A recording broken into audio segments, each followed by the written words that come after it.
quero saber, meu filho, o que você fez? Perdão? O que você acha que você gostou ou não dos homens? Eu acho que todos os filmes, todos os trabalhos que eu fiz, todas as mulheres que eu interpretei, elas mudaram minha percepção sobre muitas coisas. E a Bruna, ela... se teve uma coisa que ela me ensinou, é essa frase que acabou virando meme, né? Eu falo, eu conheci muitas meninas de programa, garotas, e uma das meninas me falou que a gente não é o que a gente quer ser. A gente é o que a gente consegue ser. Ah, certo. No Atos, se tu entrar no Atos, você ia ser outro quer ser famoso ou Melzinho?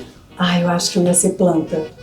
Eu acho que eu ia ser aquela que ia dormir o dia todo, que ia evitar se envolver muito em polêmica. Saber se o menino é chato ou é chato pra tirar ele. Eu acho que eu ia eliminar quem mais me incomodasse, assim, na convivência, porque eu acho que ter uma pessoa de difícil convivência acaba atrapalhando o seu jogo, né?